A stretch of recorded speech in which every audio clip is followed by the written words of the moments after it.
Nous sommes de retour sur le plateau de TV Finance pour cette édition du 21 juin. Merci beaucoup si vous nous rejoignez à l'instant. Et désormais, il est l'heure de retrouver Eric Sebon pour une analyse des premiers mouvements à la Bourse de Francfort. Bonjour Eric.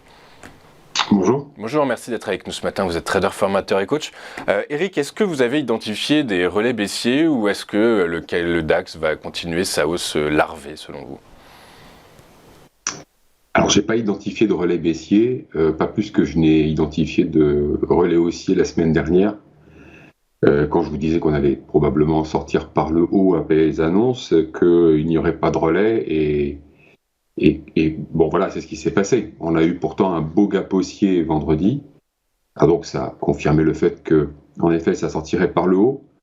Gap haussier de 100 points, pas neutre, avec un tirage de 100 points derrière, et puis plus rien du tout.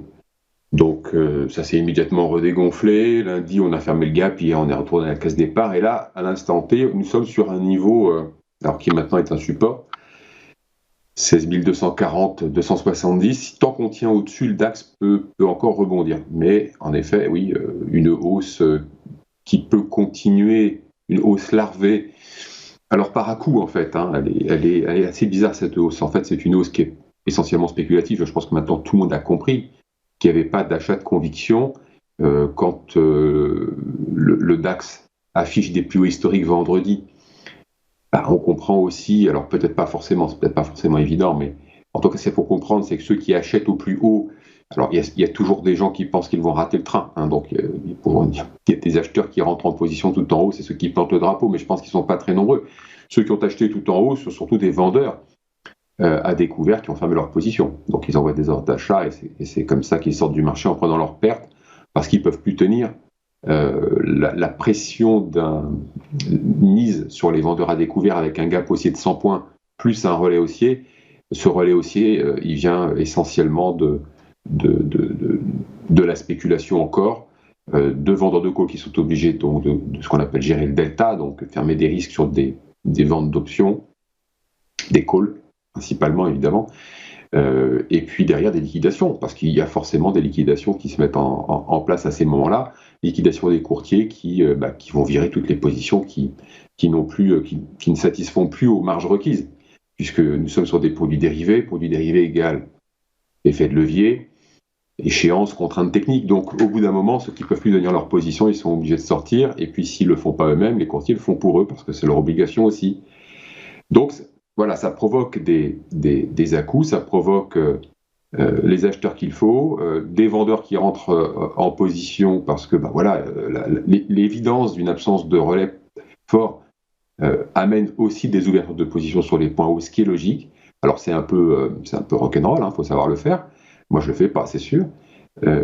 Et voilà, et donc ça s'arrête, ça repart en arrière. Il y en a qui encaissent, ça commence à s'arrêter. On comble le gap et voilà, on s'arrête ici. Sur ce niveau. Pour l'instant, en tout cas, donc c'est pullback, donc comme le montre mon graphique, qui est une figure classique. Voilà, ce qui était une résistance devient un support et qui peut refaire rebondir le DAX tant qu'on tient au-dessus. Donc aujourd'hui, ça va se jouer essentiellement, je pense. Mais par contre, pareil, voilà, il ne faut pas attendre qu'on remonte avec à nouveau des plus hauts historiques. Au mieux, on fera un double top. À moins qu'il y ait quelque chose de nouveau dans les tuyaux. Mais franchement, la chose nouvelle dans les tuyaux qui pourrait faire bouger le DAX, aujourd'hui, je ne la vois pas dans le sens de la hausse, je la vois plutôt dans le sens de la baisse. Qu'est-ce qu'on pourrait sortir du chapeau ? Si, bon voilà, arrête la guerre en Ukraine. Mais enfin, est-ce que la guerre en Ukraine, aujourd'hui, est un frein d'une manière ou d'une autre ? Ça y est, c'est dans la vie courante, les marchés n'en tiennent plus compte.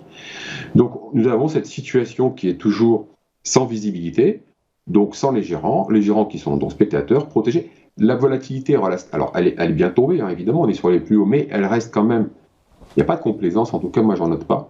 Donc voilà, mais j'en reste toujours protégé, on ne sait jamais ce qui peut se passer. En tout cas, si on a des attentes violentes, c'est à moins que ce soit effectivement très ponctuel dans le sens de la hausse, à la faveur d'un contexte particulier, d'un tirage, d'une spéculation, mais dans l'autre sens, on n'attend pas non plus de gros mouvements, parce que les gérants sont protégés, et les gérants eux-mêmes s'attendent plutôt à une mauvaise nouvelle qu'à une bonne, donc c'est pour ça qu'ils se protègent. Ils sont obligés d'attendre, ils vont placer leur liquidité à la marge sur des ETF, ce qu'ils font depuis un bon moment, parce que sans visibilité, c'est compliqué d'investir sur les sociétés, ou alors ils le font comme ça à la marge quand ils peuvent le faire. Déjà, un marché qui est tout en haut, c'est compliqué d'aller acheter des actions. Il faudrait des replis. Donc voilà, on est dans un moment de marché qui fait suite au précédent. Voilà, le graphique, il est un petit peu différent, mais le contexte est exactement le même. Le contexte par rapport à la semaine dernière n'a pas changé. Ce qui s'est passé, c'était un total non-événement, en fait. Exactement comme on l'attendait. Ok, très clair. Écoutez, merci. Merci Eric de ces précisions de votre œil, de vos analyses. Je rappelle que vous êtes trader, formateur et coach et que vous nous accompagnez tous les mercredis matins. On marque une courte page de publicité. On se retrouve juste après pour les Market Movers qui seront présentés par Daniel Cohen de Lara. Tout de suite sur TF Finance.